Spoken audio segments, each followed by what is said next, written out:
Cleveland has been at the forefront of a transformative movement aimed at reshaping how development projects interact with the communities they impact. Recently, I had the opportunity to engage in a detailed conversation with Jessica Colombi and Chris Nance, two pivotal figures in the passage and implementation of Cleveland's Community Benefit Ordinance. Their insights provide a compelling look into a city collaborating with industry to create a brighter, more inclusive future. Here's what I said about inviting Jessica and Chris onto our show. One of the reasons that I invited the two of you to be on the show today is because the two of you are part of a team that have spearheaded a change in how Cleveland as a city relates to the influx of development capital and the supply chains associated with the construction of new things to accomplish some things that most people would say this is not the purview of government. The story begins in the heart of Cleveland, a city known for its resilience and vibrant community. But its resilience is the result of a massive effort to regain the prominence and vibrance it had 100 years ago. And in the first part of this episode, I spend about 5 minutes setting the stage for why the Community Benefits Ordinance was conceived, the historical dynamics that have shaped Cleveland, and the quest for the city to build back better. The CBO emerged from a collective realization of the long-standing market failures that marginalized minority and women-owned businesses and contributed to widening socio-economic disparities. Hear what Jessica has to say about this. From 2014 to 2018, of $1.1 billion in prime contract spending in Cuyahoga County, only $51.5 million of that, or 4.62%, was awarded to minority and or women-owned businesses. This data underscored an urgent need for intervention, an initiative to correct system inequities and forge a new path for economic inclusion. Now, the essence of the Community Benefits Ordinance, or CBO, is not in the legal language it's codified in, but in the ethos it embodies, putting the community first. This ordinance wasn't conceived in isolation. It involved rigorous engagements with the community, developers, policymakers, and various stakeholders through focus groups, surveys, and discussions. These engagements illuminated the residents' desire for developments that happened with them, not to them. Chris beautifully articulates the long-term vision. Hear what he has to say. If people who live in East Cleveland now have more money in their pockets to own their own homes, absolutely, and to rebuild their own rebuild their own communities, what does it look like? Right. When you have businesses that are $1 to $2 million in annual revenues, that are $5 to $10 million in annual revenues, as those there was Cleveland State. Jessica worked at Cleveland State for a number of years as the head of career development, and I also have my master's degree from Cleveland State University. There was a study, short study, just 6 pages, that indicated that 95% of all African-American owned businesses in our Cleveland MSA are sole proprietorships. That study went on to describe very succinctly that if all of those firms, it's a bunch of firms, it's like 24,000 firms, added just one employee, Mark, not 10, not 20, if those firms added one employee, they could cut all unemployment in our MSA in half. Now, the ordinance serves as a catalyst for tangible systemic change. It mandates developers to engage with and directly benefit the communities they build in, from improving public spaces to creating job opportunities. However, both Jessica and Chris emphasize that the ordinance is but one tool in a broader strategy aimed at economic mobility and equitable development.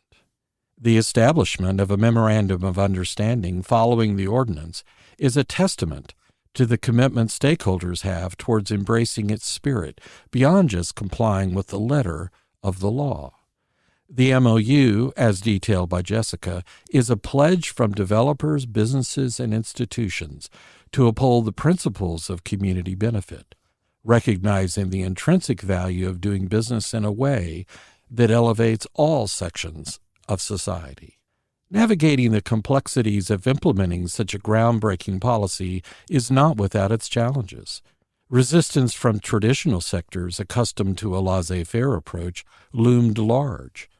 Yet the ordinance, designed with flexibility and accountability, aims to transform skepticism into collaboration, guiding Cleveland towards a future where development is synonymous with community prosperity.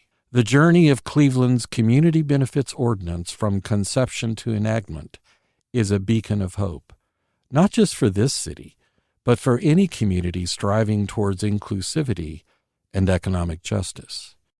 As Jessica and Chris envision a Cleveland that harnesses the full potential of its residents, it's clear that the real success of the CBO will be measured not by the projects it regulates, but by the lives it uplifts and the communities it revitalizes. In echoing their optimism and commitment, it's evident that while the path ahead may be fraught with challenges, the direction is paved with promise. Cleveland is not just building structures, it's building a legacy of community, equity, and shared prosperity for generations to come. Join me as I talk with Jessica Colombi and Chris Nance about their efforts to craft and then pass Cleveland's Community Benefits Ordinance.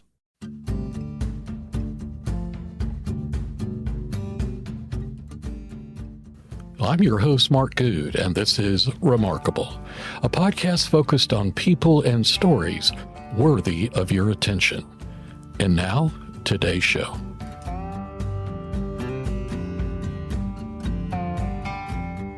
I want to welcome everybody to another episode of my Remarkable podcast.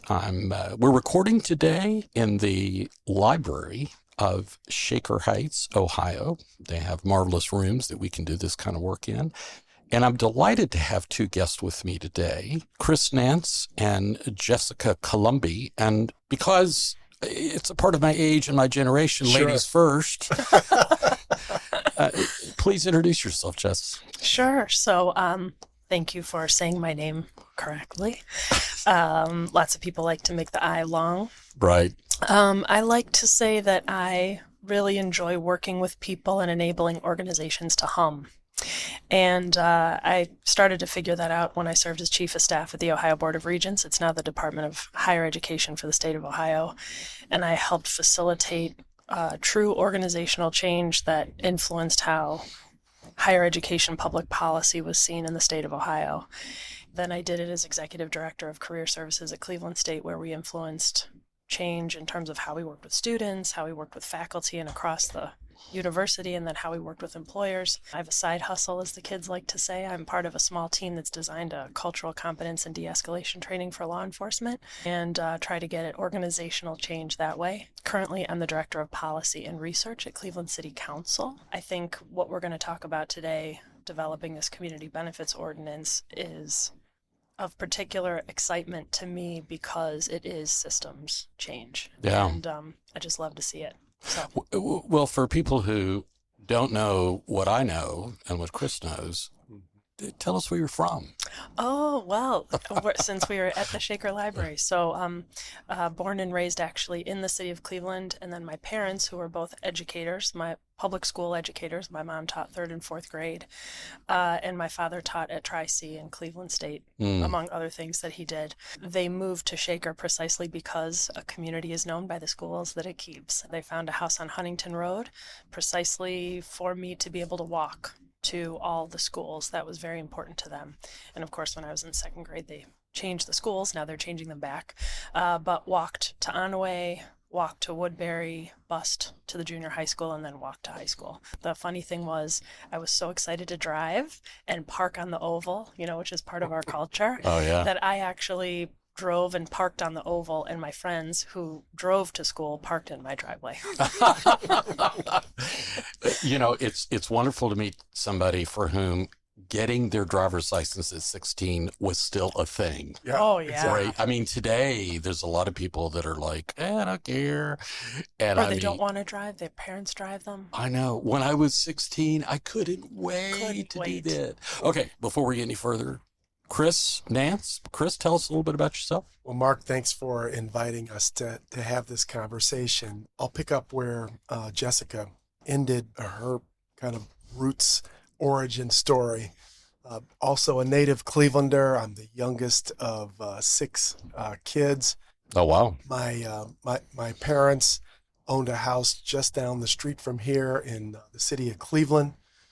My dad, who was a member of the UAW, a worker at the General Motors plant, Fisher Body Court Road in Collinwood, born 101 years ago, moved our family from Cleveland to Shaker in 1967 before the Fair Housing Act. My dad had 3 jobs in addition to working at GM. He worked at a corner store called Lawson's and also had a real estate license at the time. No real estate agents were showing Black families with 6 kids houses in Shaker or in Cleveland Heights. My dad negotiated the deal with a young Jewish couple. Yeah. Then no bank would give my parents a mortgage, even though my father had 35% of the down payment. And Wow. it took the intervention of Carl Stokes and Lou Stokes with what is used to be known as Society Bank, now Key Bank. We moved into Shaker in 1967. We lived in that house for 50 years, and that was just a huge part of who I am growing up here in Shaker, and we had the same neighbors for that entire 50 years. And so the roots are deep here in Cleveland. Continued my working career here in Cleveland, in Cincinnati, Ohio, and Connecticut, in the nonprofit, the private sector, as well as in the public sector, and have been doing this economic development work at the Greater Cleveland Partnership, where I serve as the Vice President of Construction and Inclusive Initiatives. And that is the work that brings Jessica and I together to chat with you this morning about the Community Benefit Ordinance that we passed in June of last year. That's wonderful. Well, thank you for that background. And I'm delighted, by the way, to meet someone from a family who had 6 kids. I have 5. And people would ask me if I'm Catholic, and I said, no, we were careless. Oh, yeah. So Smells and bells. I grew up in the Catholic Church as well. So, it's a wonderful thing. My children and my grandchildren are my treasures. Of course, after my bride, I have to say that. But it's delightful to meet somebody from a large family as well. I think that's marvelous. We do want to talk today about the benefits ordinance, but I'd like to sort of set the scene a little bit for our listeners, because while I expect that there will be many listeners who are from the Northeast Ohio area and may be familiar with some of these dynamics, there will be other listeners who are not. And I think to really understand what I believe is the impact of this ordinance and sort of paradigm shifting, to use a sort of 90s expression, a paradigm shifting nature of the ordinance, we have to understand Cleveland and where Cleveland has come from and where it is today in the context of, the city, and why I think really to set the stage for talking about the ordinance. So being a little bit of a history nerd, of course, for people who don't know, Cleveland was founded in 1796 by Moses Cleveland, who was investigating this area, had been acquired some of it from some Indians, but he was a part of, I believe it was the Connecticut Land Company, is that correct? Yeah. And so this is a group of Easterners who traversed through the Great Lakes and Lake Erie and landed at the intersection of Lake Erie and the Cuyahoga River, settled the city, which was later named after Moses, Cleveland. They dropped the A after a while. And the city grew. And of course, there are a lot of reasons for its growth, but a principal one is that it was a port city. And tremendous natural resources in the state of Ohio. I'm sort of a climate refugee, having moved here from the great state of Texas. And I've rarely been in a place that had so many forests and trees and rivers and waterfalls. Good heavens. I mean, my wife and I can drive and walk to a waterfall on an afternoon. It's not like a major effort. It's a beautiful state. So the city and the state of Ohio grew and prospered to the point that by 1920, there were more millionaires, which was the metric of wealth then, living in the city of Cleveland than in New York, for instance, and in fact, in any other city in the United States. At one time, the Tower Center that was built by the Van Swearingens was the second tallest skyscraper in the United States. And by about 1920, there were nearly 800,000 people that called Cleveland home. And when I say Cleveland, I mean the city of Cleveland, right? Now, about 20, according to the census data, about 20 to 30% of those were of East European origin. If you fast forward to today, that's one of the reasons that, again, my bride and I love going to the West Side Market, because there's more incredible ethnic food available there. And that's really a testimony to the diversity of this incredible city. So the city continued to grow and prosper and grow and prosper. And I think it reached its apogee in the industrial era, probably in the 50s and 60s. And then in the 70s, we had back then we called it the invasion of Japanese automobiles. It was the massive import of cars from Japan, and that really dislodged the domestic automobile industry and had a downstream effect on steel manufacturing as well. And the consequence of that, to use the late Walter Mondale's phrase, is that Cleveland became a part of what he called the Rust Belt. And so there was this tremendous decline in industry and a shrinking of the city that, as an example, today, again, according to the 2020 census that I saw, on the sort of Modern Britannica Wikipedia, there are about 375,000 people that live within the city proper today. But the demographics have changed. So in the 1920s, you would say, well, 30% were of East European origin, right? But also 1920 was the beginning of the Great Northern Migration of African Americans who were honestly fleeing the Jim Crow laws of the South that had sort of reawakened the Confederacy, legally anyway, and in terms of laws and constraints. And so a lot of African Americans moved north into cities like Cleveland, to the point that today, in 2020, again, using the latest census data, and we'll talk about the accuracy of that in just a minute. Sure. About 60% of the city is That's right. People of color, right? Would that be accurate? Yeah, okay, 60%. Yes. So there's been this dramatic shift in the demographics. There's been a shrinking of the population. And if you lived outside of Cleveland, you might be tempted to say that, Cleveland is one of those cities whose best days have gone before. Sure. And that it's in decline, and people would point to, Phoenix and Atlanta and Dallas as examples of, the new sort of 21st century cities. Let's, suspend for a moment the issues of climate change and the lack of water in Phoenix and, the other kind of things required for life. But just sort of suspend all that for a moment and go, well, yeah, there's a lot of people moving there. And some people, again, to paraphrase Ross Perot in the election, this big sucking sound of people that are leaving the North, right, and going to the South, right? That's actually not accurate. That's right. And as a person who is new to this area, who next month will celebrate 3 years of living in Shaker Heights, that's not accurate at all. And one of the reasons that I invited the two of you to be on the show today is because the two of you are part of a team that have spearheaded a change in how Cleveland as a city relates to the influx of development capital and the supply chains associated with the construction of new things to accomplish some things that most people would say this is not the purview of government.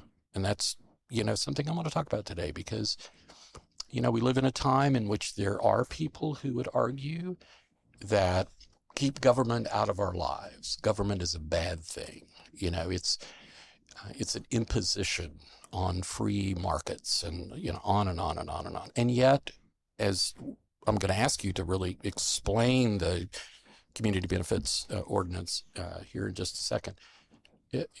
You've actually done something with government that's a combination and a collaboration of government and private industry that's remarkable. So that's the context, I think. Yeah. Now, correct me. Well, so I think, having been a Clevelander for several years, you have done a beautiful job of capturing, I think, many of the key elements of who we are as a community, who we are relative to our different elements of our economy. And, Jessica, I'm sure will add her perspective. My father was born in Cleveland in 1923. So most of the history that you just reflected on encapsulates my father's life. Most specifically, my father's father, my grandfather, was a coal miner in Knoxville, Tennessee, moved his family to Cleveland. My father was actually born in Cleveland, and my grandfather became a sanitation worker for the city of Cleveland. And I've already mentioned the fact that my dad was an automaker. My mother, who was also from Tennessee, met my dad here in Cleveland, and they started their life together. And so many of the key elements which you shared relative to our history are very much reflected in our own family's experience. You mentioned the fact that Cleveland was founded by Moses Cleveland, who didn't stay very long. He stayed he was only here for a short period of time and went back to Connecticut. But we were established as Connecticut's Western Reserve. And in fact, my dad went to reserve in the 1940s. There weren't a lot of black folks going to reserve, back during that time. When you say reserve, you mean Case Western Reserve. That's exactly right. It was called Western Reserve at that time. Interesting. Had not merged with Case yet. And you also mentioned the economic boom that happened here in Cleveland in the 1920s. Obviously, John D. Rockefeller founded the Standard Oil Company here. When we think about Cleveland, it's really impossible to talk about Cleveland without talking about my wife's favorite, Cleveland Museum of Art, the Symphony, the Citadel of Free Speech, the City Club, the Gardens, all celebrating their 100th year just a couple of years ago. So that legacy is something that very much defines who we are as a community. And yet that community, and I'll end with this, and Jess, be interested in your perspective, but that community changed, as Thomas Friedman describes in his book, when the world went flat. Right. And manufacturing went overseas. And we certainly saw during the pandemic what it meant not to have supply chains based in the United States. But that economic dislocation, for instance, included 1 out of every 5 manufacturing jobs lost in the United States was lost from the state of Ohio. Wow, I didn't know that. 1 out of every 5 manufacturing jobs that was lost in the United States was lost in the state of Ohio. And so the disconnect from individuals and families and local communities that is showing up in some very insidious ways in our culture, in our politics, in our communities today, the seeds of that in many ways were planted when that economic shift took place a number of decades ago. And so we're still emerging out of that. And Cleveland is very much now trying to build on the legacy of those institutions that were established 100 plus years ago. But our communities and our environment in the 21st century continues to evolve. And that's what we've been trying to do, is build on the best of what we were and also embrace the things that we know we need to do to be a 21st century community. Jessica, follow that.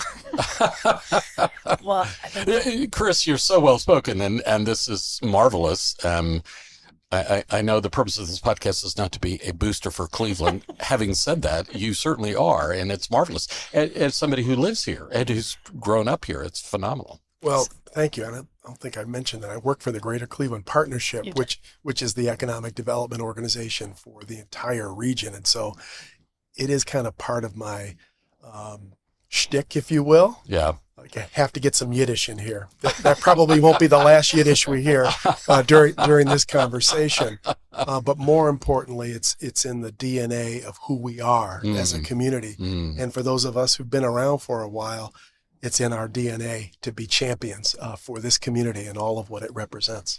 In fact, Chris has a side hustle. Little did many of you know, we had family coming in a couple of years ago, and Chris served as our steadfast and enthusiastic tour guide.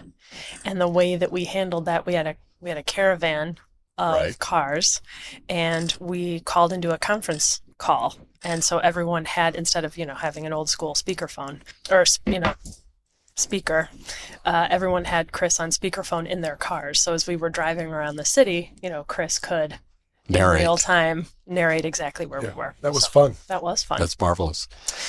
So Cleveland, from your point of view, as you work for the city council, and I believe it's a public policy position. Yes. So I was actually going to zoom us right into the topic, because both of you have given such a wonderful sense of ground.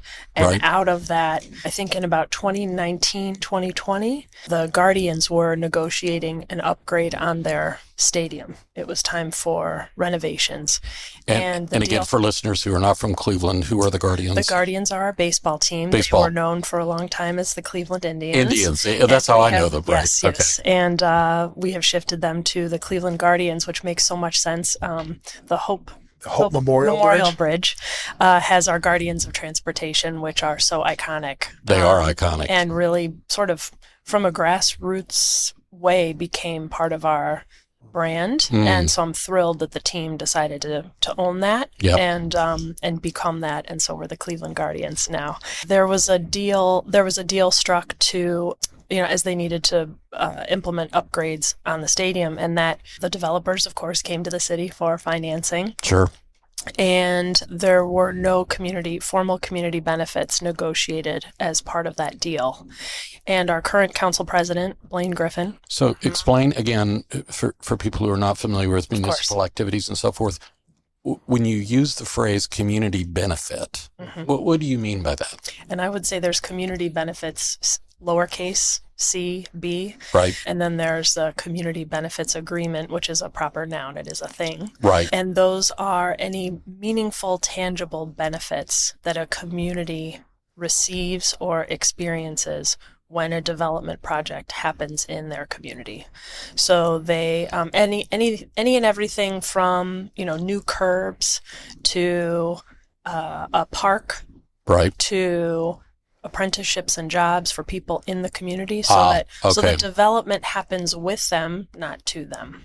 Oh, that's a great way of phrasing it. And so it's almost collaborative, yes, and engaging the community, as opposed to, I like that, with as opposed to to. Yeah, that's powerful. Okay. So Blaine Griffin, who was not the council president at the time, or was it? No, it was before 2021. This deal was negotiated without any formal community benefits, and he was not happy about that, which means that the developer got a ton of city money, right, and was able to go do what they were going to do with no accountability for having used taxpayer money. And the council president now says, you reference 375,000 people who live in the city. Right. He refers to them as his 375,000 stakeholders or shareholders. Yeah. He has 375,000 shareholders to whom he needs to be accountable, report to. So, and we actually had a director of economic development that worked for the city who was not from Cleveland, who came here and very quickly and easily made the observation that we have such tremendous wealth and assets in the city, and we have such poverty in the city. We talk about not reciting the misery statistics, so I don't want to do that here, but Cleveland, unfortunately, is at the bottom of too many lists. And so the council president said, this is the last deal that's going to get away with not having to be accountable. Let me insert a program note here. As Jessica pointed out, the Guardians renovation project received the support of the city of Cleveland. Since that time, the Cleveland Guardians, along with other project owners, have been actively and enthusiastically engaged in a number of stakeholder conversations that have been critical to the development of the Community Benefits Ordinance, CBO, and the Memorandum of Understanding, MOU. So while the initial project approved by the city did not include any specific community benefits, the Guardians joined the effort to create the CBO and ensure that this project, as well as all others, deliver the community benefit value add to the city's residents. Now, back to Jessica. When he became council president, the first thing he did was rename the finance committee, which is our Ways and Means Committee. Everything goes through that. Right. He renamed it the Finance, Diversity, Equity, and Inclusion Committee to make the statement that every piece of legislation that came through that committee would be viewed through the lens of diversity, equity, and inclusion. And he initiated in the summer of 2022, he asked us to formally create a working group to start to study community benefits agreements across the country, and he wanted something legally enforceable that would strike the balance between creating predictability for anyone who wanted to build in the city so they knew what they were dealing with, Right. and giving them the flexibility to engage the community in whatever way was appropriate for the community in which they were building.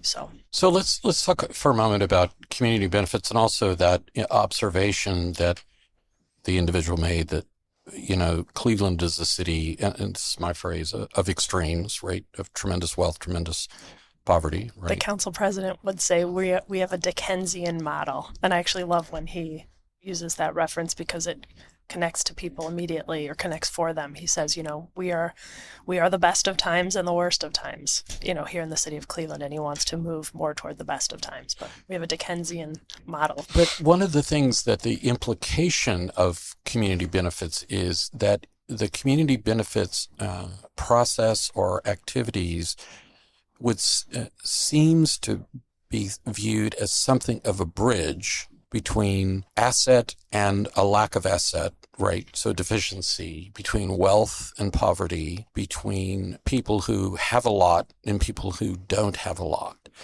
And so now, if I look at the reciprocal of that, right, there are some organizations that would argue that if I roll in and build a new, let's call it a multifamily, apartment of some kind, right, I've done my good. The development is the benefit. The development, exactly. And I say this without criticism. It's really descriptive, not judgmental. But I come from a community, the greater Dallas region, that is, by many accounts, sort of run by developers, and it has been for more than 100 years. Enormous amounts of development. And that is the mindset. The development is the benefit. So we've built this new multifamily. We built this new shopping center. We have this new, the endless subdivisions of Dallas. I don't know if you remember the song, little tiny houses all in a row, from the 60s, kind of, okay. So we have that in the plains north of Dallas, right? That used to be cotton fields are now just acres and acres and acres of homes, single family homes, zoned, that way, et cetera. And the view is the development is the benefit. That is not what you're talking about, is it? No, it's not. And yet this is a bit of a Econ 101 observation. Sure. It's a both and proposition. Correct. And part of my career, as I briefly mentioned, was in the nonprofit community, and I did some fundraising for an organization called the Hartford Seminary. And the Hartford Seminary is home to the most informed, or rather some of the most informed sociologists of religion in the country. Interesting. Studying all kinds of faith traditions and backgrounds. And one of the things I learned while I was there at the Hartford Seminary is that it is possible, as my wife would say as a part of her Gestalt training, to hold, two realities things in tension. Simultaneously. Correct. Absolutely. So it is. And so the Community Benefit Ordinance needed to balance the private sector desire right. to invest in Cleveland, right. which is critical. Right. And the ordinance ultimately passed, I believe, because we balanced that with the interest of building communities. And we had an event recently where one of the thoughts that I reflected on is that we are not just simply building buildings. We are building communities, and communities are made up of individuals, of families. Right. And so the ordinance is framed around creating jobs and business opportunities specifically for women and communities of color. And that was such a critical kind of foundational operating philosophy as we move the work to accomplish the ordinance forward. Okay, so wonderful, and I want to return to that because that's a really, from my point of view, and again, this is a personal opinion, that's an exciting, positive, and groundbreaking way to think about development. But I want to put on the hat of a devil's advocate, right, who might argue. Yeah, we know a few of those. They're not the advocate part. They're the devil part. Got it. Understand. Although that is one of my favorite movies, The Devil's Advocate. Yes, absolutely. So some people would argue, and there's a school of thought economically, et cetera, that says, look, it's laissez-faire. Just leave us alone. Keep your social policy objectives and thoughts elsewhere. That it does not belong in the domain of money, capital, and development. You know, I mean, maybe in a nonprofit, of course, if you're raising money for a nonprofit. But if I'm going to build a building, a frigging tower, if I'm going to build a shopping center, if I'm going to build an apartment, whatever, don't talk to me about social policy, diversity, equity, inclusion. And in fact, don't encumber me with any kinds of guidelines, rules, or regulations, because you know what? I may take my money elsewhere. Well, it's like gravity. You can choose to ignore it, but you ignore it at your own peril, right? The reality of economies are closed systems. Right. Right? Supply and demand, right, have to be balanced. If they're not balanced, economies figure out a way to achieve that balance, or guess what? Those economies do not grow. They do not thrive. Individuals are engaged in the local economy either actively or passively. If you're passively involved, if you're a student of student age or elderly and you need to be taken care of, you have some kind of steward, some kind of guardian or caretaker, of course, right? But for those in between, the choice is still, are they going to be actively involved in the economy or passively involved? Are they going to be receiving transfer payments, or are there going to be opportunities for folks to engage in the local economy as individuals who are entrepreneurs, individuals who are gainfully employed, who have the opportunity to grow their experience, again, either as an entrepreneur, as a business owner, or as an individual who's working for an organization? That is the choice that we have to make as a part of, certainly of an economic development organization. How do we engage people? Because our intentional focus is to proactively engage people in being part of the economy. And that's, again, a very, I think, important element of how we were able to advance the conversations and the discussions, which were deep and broad, and took quite a while as a part of laying the foundation. So how did you do that? How did you bring together those stakeholders? And Jessica, from a public policy standpoint, I mean, this is, from my point of view, this is a reach. This is a stretch. So I wanted to mention something that's in our first part of our whereas clause. We talked about the role of government at the very beginning of this conversation. Yes. And there's a brilliant policy analyst who works on the policy team who came to us by way of being an intern at the GCP, who taught us about market failures. GCP is Greater Cleveland Partnership. Mm-hmm. Got it. And shout out to Brooke Sabin. She talked to us about the role of government's responsibility is to address market failures. And market failures are when the market fails. And so whether it's as a result of, redlining or the GI Bill or other policies that have adverse impact on people of color and create more and more marginalized groups, it is the role of government to address those and to fix those. And so part of developing this ordinance is to address, as you're talking about Econ 101, I wanted to mention, council recognizes, the gap between supply and demand in the construction and development industry, economic market failures, barriers to entry for communities of color and women, and stark and racial and socioeconomic disparities that exist in the Cleveland community, and the high cost we all pay for not reaching parity. So I just wanted to mention that piece because market failures was a new term for all of us. Well, there's some people that would argue, and I'd love to hear your or Brooke's thoughts, sort of as a pushback on this. There's some people that would argue that the market kind of fixes itself, right? So if you just leave everything alone, right? Just hypothetical. So in the eastern part of Cleveland, East Cleveland, it's seen a lot of economic decline. There's a lot of, today, from what I read, there's a lot of crime there. There's buildings in disrepair, things like that. Some people would argue, well, if it just sort of falls apart, that's okay because a developer will come in, clean it all out, rebuild new stuff, etc. That's the sort of the warp and woof, the ebb and flow of the market, right? That's one view.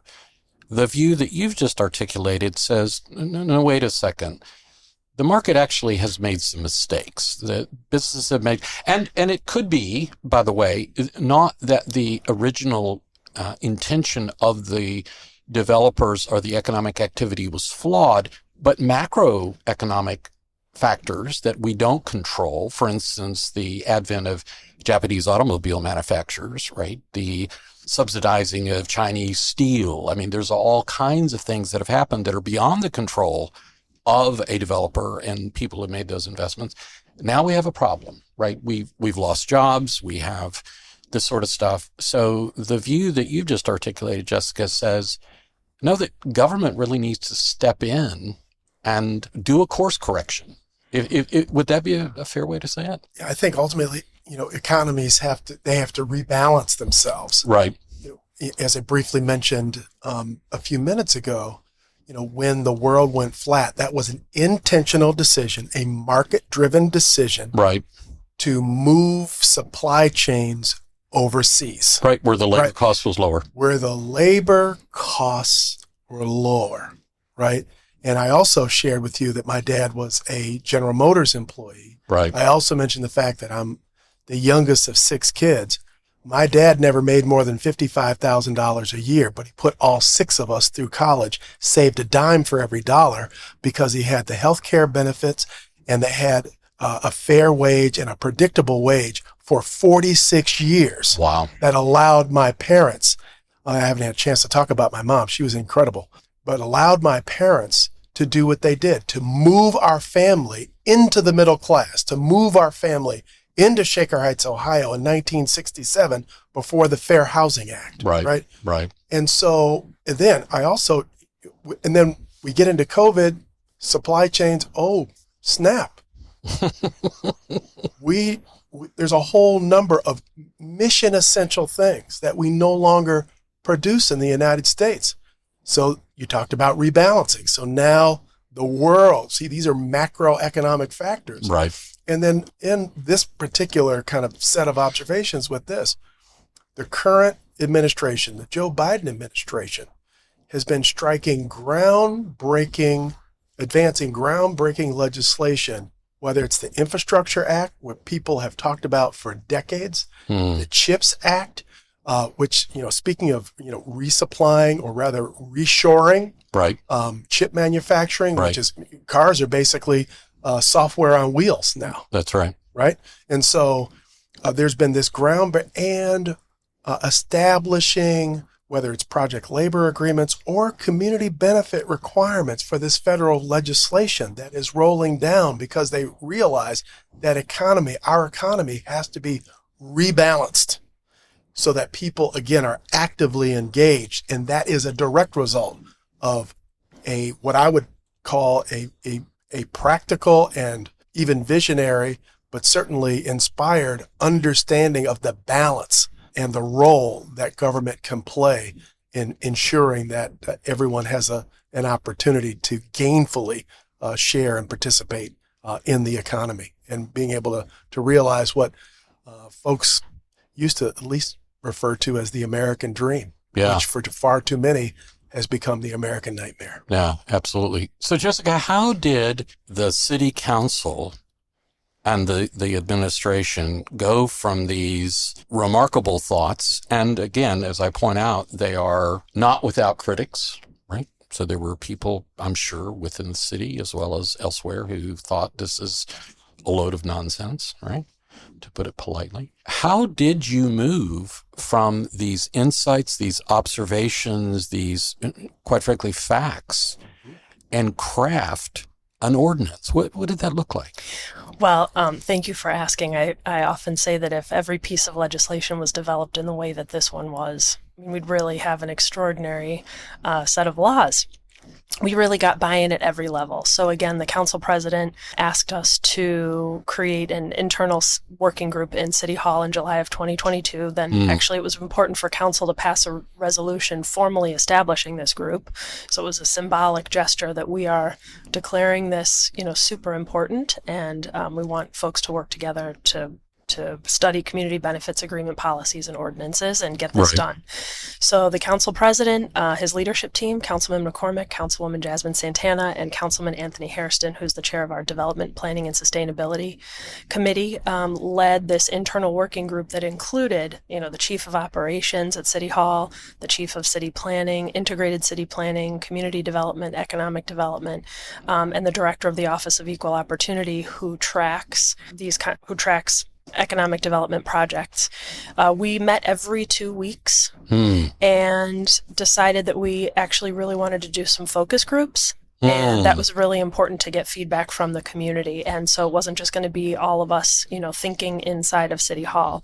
So in the months of October and November of 2022, thanks to Chris's years long of cultivating relationships of folks across the construction sector ecosystem, we invited, and thanks to Tri-C and Dr. Baston for hosting these focus groups, over 3 days, we talked to about 100 people, everyone from project managers to, or project owners, I should say, to construction managers, people in the trades, workforce organizations, subcontractors, legacy MBE, FBE, and CSB, so minority business enterprises, female business enterprises, and Cleveland small businesses were all invited to these focus groups. And we really asked 3 basic questions, what's going well in this sector?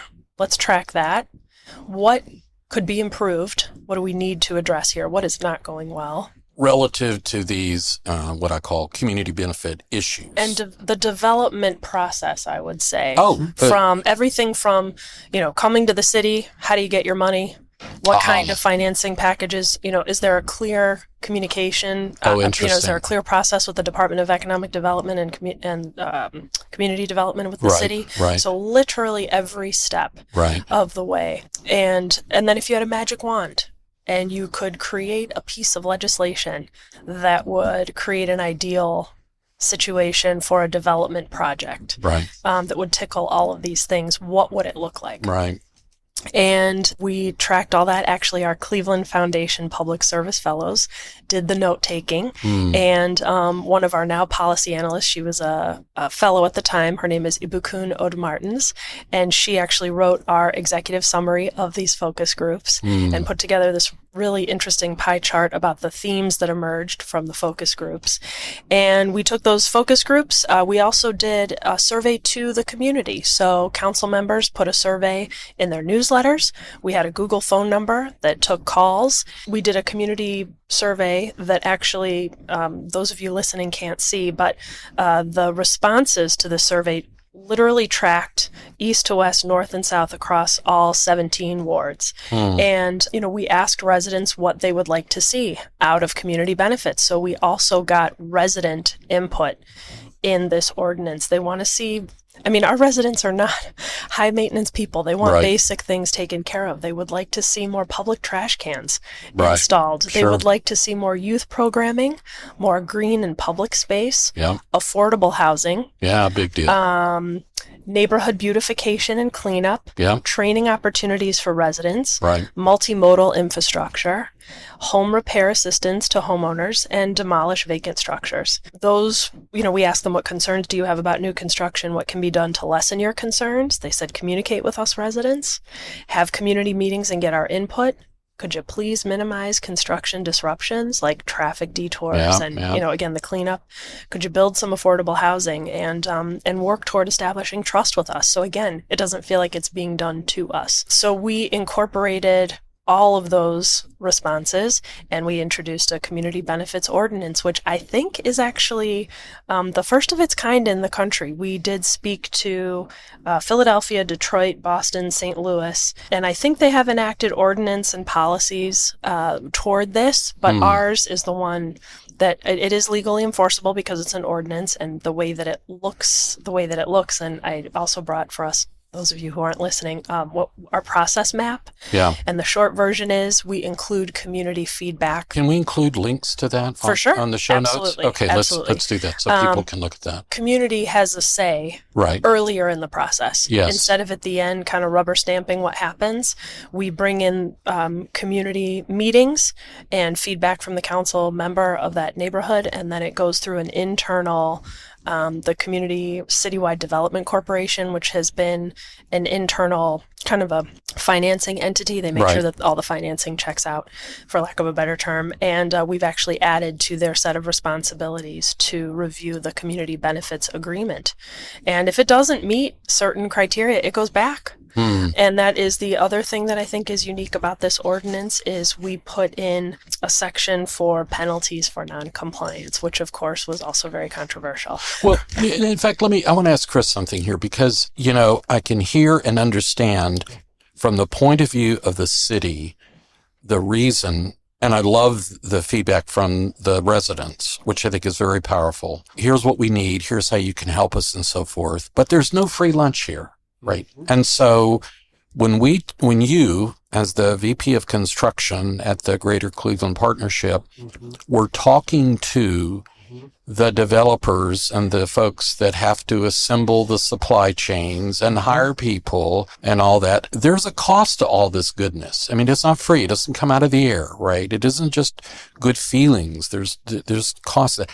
How did people, when you were doing the focus groups and in your own interactions, how did those folks, those stakeholders react? Well, and I appreciate that question, Mark, and the way that I would both respond and in some ways reframe it. Okay. And if you want to push back on this, you're welcome to. There's a cost for not investing in a process. And so what does that look like? Let's talk about that. And so I actually have some. The cost for it's, Jessica was talking about market failures. Right. When you fail to engage individuals. Right. When you fail to engage talent. Right.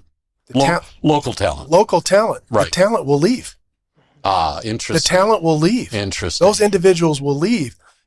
Again, Jessica and I growing up here in Shaker Heights, we're extremely fortunate to have grown up here.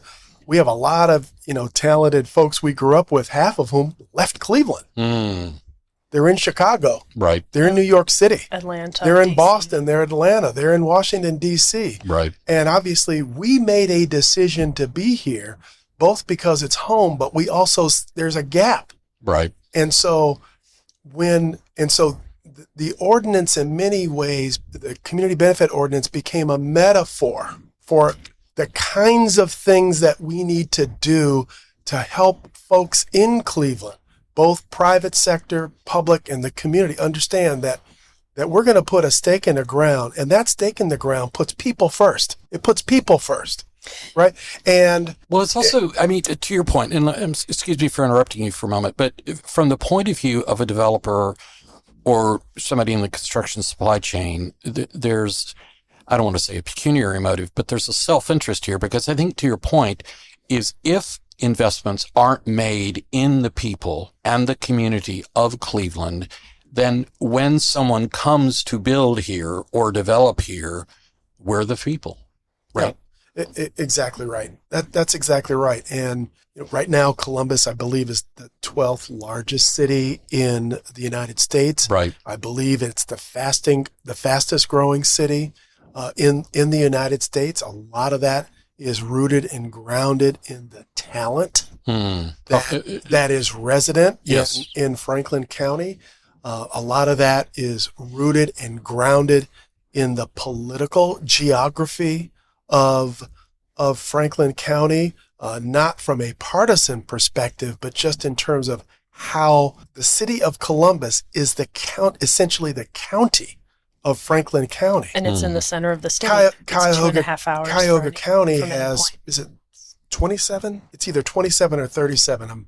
That's a number that I should know. But the number of political jurisdictions that are a part of what makes Cuyahoga County, which of course the city of Cleveland is at the heart of Cuyahoga County, is complex.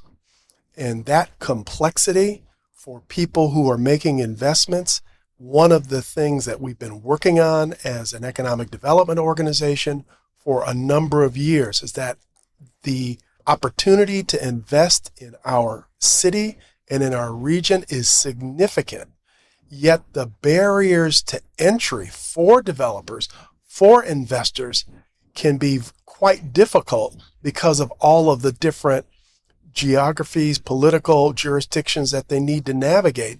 And so, as Jessica mentioned, the Community Benefit Ordinance created a balance, both some sticks as well as some carrots, but it also created predictability so that when developers are evaluating the opportunity to invest in Cleveland, they understand that part of doing business in the city of Cleveland is this Community Benefit Ordinance. And what we also want to, I think it's really critical to share, we did not advance this Community Benefit Ordinance as being the answer to all questions. Immediately thereafter, there was construction reform that was passed so that the methodologies associated with building were also modernized to align themselves with modern construction techniques. Bonding reform also was advanced as another critical tool that developers use to create the built environment. Speaking of the built environment, the federal government established the ARPA funds in the aftermath of COVID. Those ARPA funds, American Recovery. the American Recovery Act, and there's a P there. We'll come up with that. But those ARPA funds were intentionally designed to help jumpstart the United States economy in the post-COVID environment. Part of this package of initiatives advanced by Council President Blaine Griffin in partnership with Mayor Bibb included a $10 million investment in an initiative called the Built Environment, where a collaboration of 20 to 25 organizations are actively involved in both experimenting, piloting, and advancing workforce development programs and business development initiatives to help come alongside construction reform, bonding reform, and the Community Benefit Ordinance. So it's not just one thing, it was a whole series of tools that have been put in place. And when savvy business investors look at that combination of tools that have been put in place to help support growing the greater Cleveland economy, they say, you know what? This is a city who might be struggling in some ways, but in other ways, they are leveraging this public-private partnership in some very unique and creative ways. And so that's the way we've also tried to frame this discussion. That's really helpful. Chris called them tools. I will call them interventions. Right. And I'm kind of back to what the council president saw in that initial Guardians deal. Yep. And we're back to, correcting market failures. And so a few specific data points to cite that are in the ordinance from 2014 to 2018 of $1.1 billion in prime contract spending in Cuyahoga County. Only $51.5 million of that, or 4.62%, was awarded to minority and or women-owned businesses. And that 4.62% breaks down 4% of the total contracts went to white female-owned firms, and only 0.59% of the awards were received by minority business enterprises. Wow. And so the council president, talked about, we need to create an intervention. As Chris said, this isn't the answer to all things. And we really struggled with that as we did the research and developed this. How much of the ocean can we boil with this ordinance? And we couldn't, so we needed to stay in our lane and figure out what will this specifically intervene and address. And as the other points I think are important are, the city of Cleveland's own, our Office of Equal Opportunity in their annual report in 2021 reported that 6.5% of the city's prime contracts were awarded to minority-owned businesses, 21% were awarded to female-owned businesses, and 45% were awarded to small businesses.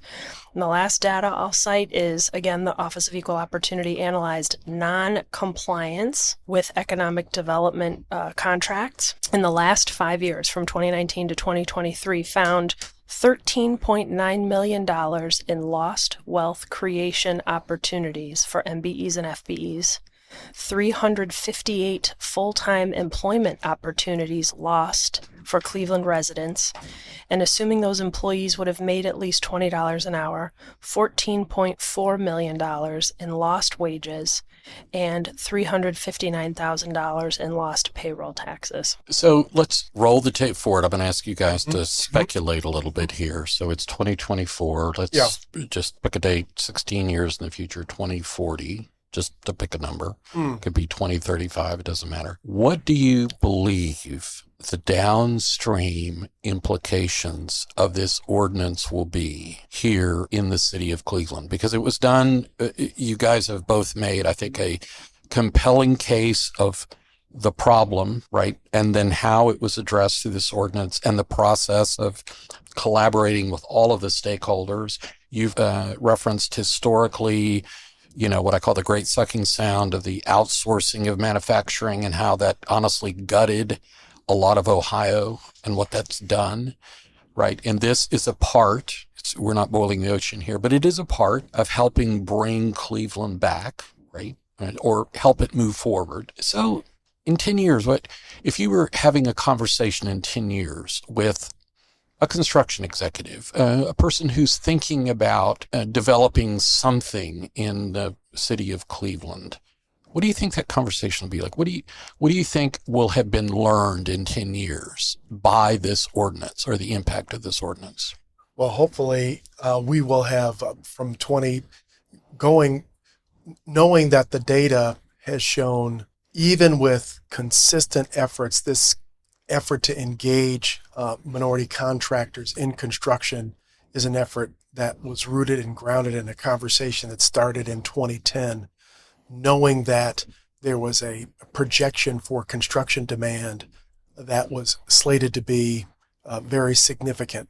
So now fast forwarding to today, even after a decade of proactive efforts, we've seen maybe 5 to 7% participation. So 10 years from now, if minority contractors are securing 20 to 25%, one of the things that we know about locally owned companies, they reinvest in local communities. Yep. What does East Cleveland look like? Right. If people who live in East Cleveland now have more money in their pockets to own their own homes. Absolutely. And to rebuild their own communities. What does it look like? Right. When you have businesses that are $1 to $2 million in annual revenues that are $5 to $10 million in annual revenues. As those, there was Cleveland State. Jessica worked at Cleveland State for a number of years as the head of career development, and I also have my master's degree from Cleveland State University. There was a short study, just 6 pages, that indicated that 95% of all African-American owned businesses in our Cleveland MSA are sole proprietorships. That study went on to describe very succinctly that if all of those firms, it's a bunch of firms, it's like 24,000 firms, added just one employee, Mark, not 10, not 20, if those firms added one employee, they could cut all unemployment in our MSA in half. Wow. So what does that tell you about who's unemployed? Wow. What does that tell you about the market failure? And then conversely, to your question, what does that describe relative to the market economy? Yeah. And the market opportunity? Yeah, that's powerful. If we can get those sole proprietorships to hire just one person, we can dramatically change, right? The outcomes. Right. That, sadly, as Jessica mentioned, we are on the bottom of way too many lists. Right. We have way too many assets. Right. Arts and culture, hospitals, right? And our educational institutions. We have and our economy has been underperforming. Yeah. It's been underperforming because we have not been consistent. So 10 years from now, 15 years from now, I hope that these efforts, along with others, right? We're just talking about one set of efforts that Jessica and I have specifically been involved in. But again, we're a part of an economy, and all those parts of the economy have to continue to stay committed, right, to making sure that we make the best of local talent. And by the way, let's welcome new talent. The city of Cleveland's history is a city of immigrants. Yeah, that's right. It's a city of immigrants. Absolutely. Having a progressive immigration, relocation, helping to keep our young people here who grew up here, but also being a welcoming city. Our friend Joe Sipperman, who heads Global Cleveland, has been doing extraordinary work in that regard for a number of years, but we have to continue to work in partnership with the organizations that are deeply committed to making sure that these things are sustainable. It sounds to me like, and this is, and I share your optimism and your hope. It sounds like this ordinance, as well as other things that the city is doing, and the partnerships are doing, will not only function from a remedial standpoint, right, addressing deficiencies, but they could well, to your point about employment, which is a remarkable thing, about 24,000 sole proprietors, if they were to add one person on the payroll, what that would do to unemployment here in the city. That is the kind of thing that moves beyond being remedial into a net add and a net plus to the local economy. And then to your point, and I think, Jessica, you've talked about this, where as dollars move into these neighborhoods, as a result, by the way, I should add, this is not government handout. No. These are people working hard who happen to live in these areas, who bring home a bigger paycheck, for heaven's sakes. Bring home a bigger paycheck. You can do stuff to your home. You can do stuff with your kids in terms of education. You can do stuff with your community. But this is all private sector driven. It's private sector driven, but it's also driven by the motivation of individuals, right? There's agency here. Yeah. Individuals have a responsibility. Right. Right? Individuals have a responsibility, and individuals are looking for opportunity. And so I want to quickly turn to Jess on this point, because civic engagement is critical. Yep. Civic engagement is critical. And the lack of civic engagement is also critical. And the turnout in local elections and Cuyahoga County elections has been, well, we have some wards in the city that vote in single digits. Wow. Within just in the March primary, I've come to understand that there were 300,000 African Americans who did not vote in the state of Ohio, right? And I am in no way, shape, or form pointing a finger at the Black community. But what I do know from everything that I've learned from my parents and from this process that we've described to you today, this is an all-in proposition, as we say at the Greater Cleveland Partnership. This is all hands on deck. Yep. As another group of folks I hang out with, say on a regular basis. And so that civic participation, which is something that Jessica and I have been deeply involved in for a number of years in a number of different ways, is also, I think, an important part of this conversation. So your views, it's 2040. We're having a cup of coffee, or better, a glass of wine. We look back at this moment of the passing of the ordinance. Tell me what that conversation would be like. I think I'd really, again, see this ordinance as not just an intervention, but also the opportunity to convene.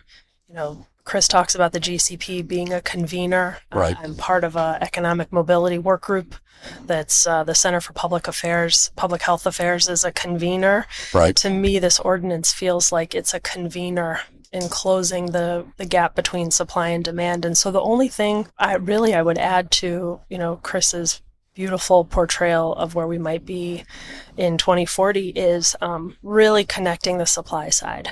So making sure that, our students from CMSD, or Sitting in Shaker, any of our young people right.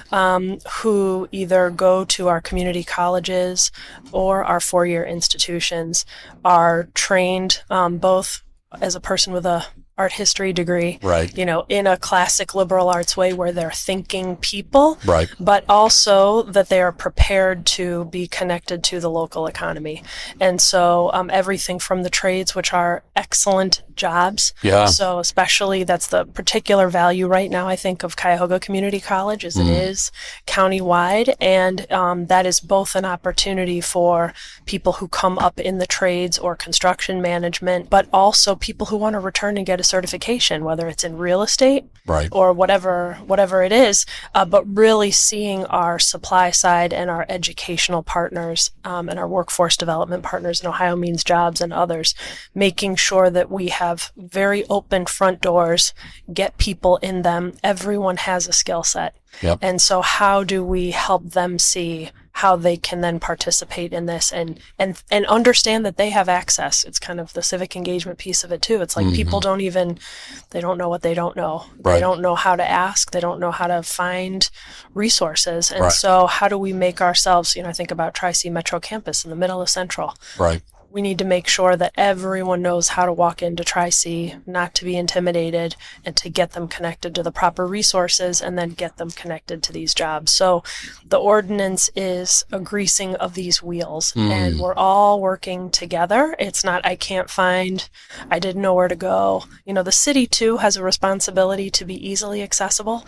My dream for City Hall has been to have bistro tables, around the atrium and to have a bagel and a coffee place. Right. So that people come to City Hall, as part of their day to hang out.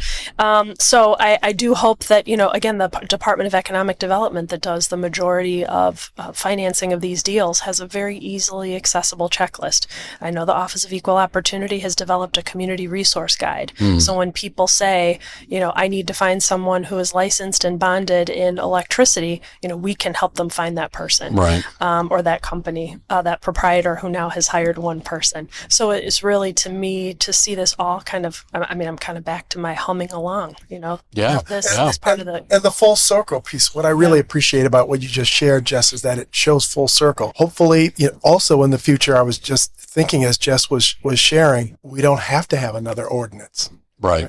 We don't have to have requirements. It has become a part of who we are. Right. As a part of our community, the way that we do business, the way that we choose to do business. Even before we had the Community Benefit Ordinance, we had companies and university hospitals established in many ways the framework for the Community Benefit Ordinance when they completed a project called UH 2010. They really created the template for what this community now has lifted up as the model for how a major employer partners with local community to make sure that there's inclusion.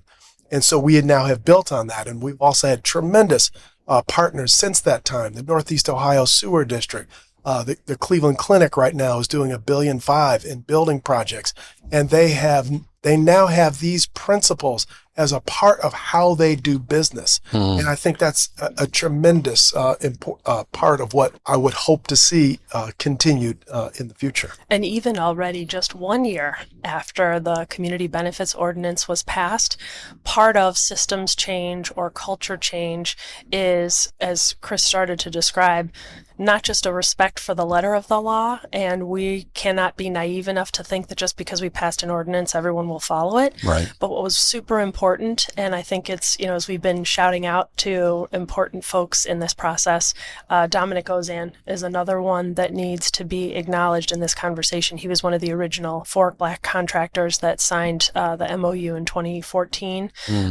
What's cool is we had those original 4 Black contractors also sign the MOU, the Memorandum of Understanding, that we put in place in March of this year. So almost exactly 10 years later, we, in addition to the CBO, we, thanks to Dominic's urging, also created an MOU. I actually have it in the backseat of my car. Yep, Memorandum of Understanding. Because I've been trying to make sure I get everybody's signature, those who weren't able to attend the signing ceremony. And I think that's where, this caught your attention, Mark, as I posted about it on LinkedIn. It's that next level of commitment. So we had, I think, almost 60 entities sign in support of this Memorandum of Understanding that commits to the spirit of the law, not just the letter of the law. So they're saying, heaven forbid these anti-DEI efforts that are coming come for the Community Benefits Ordinance. These folks have said, regardless of that, we are making a visible commitment. We are signing our name in ink.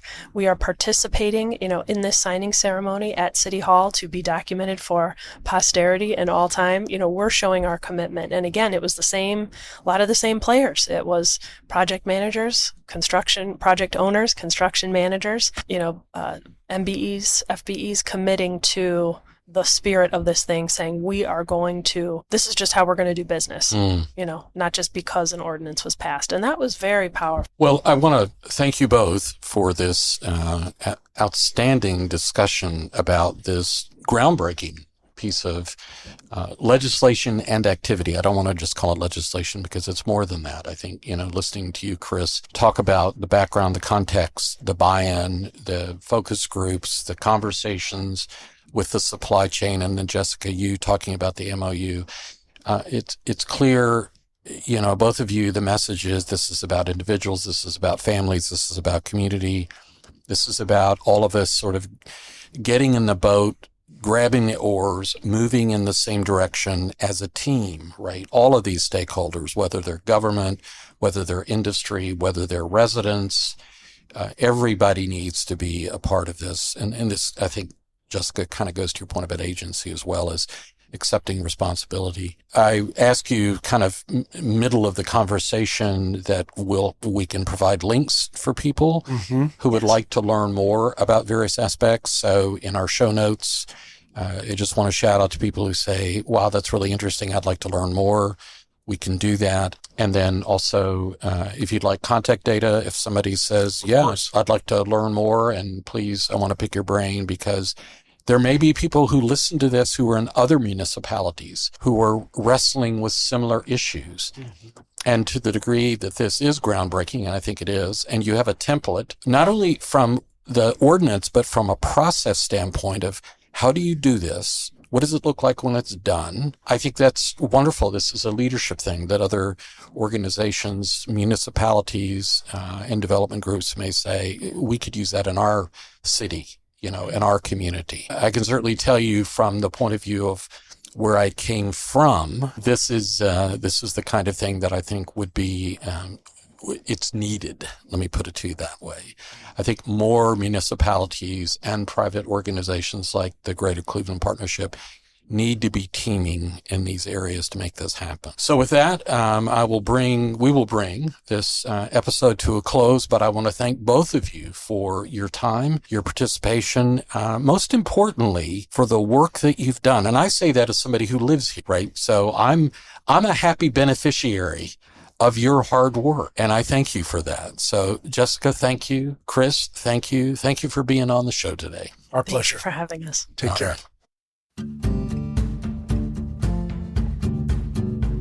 I'm Mark Good. You've been listening to my remarkable podcast. For more episodes like this, as well as premium content, visit my site, markgood.substack.com.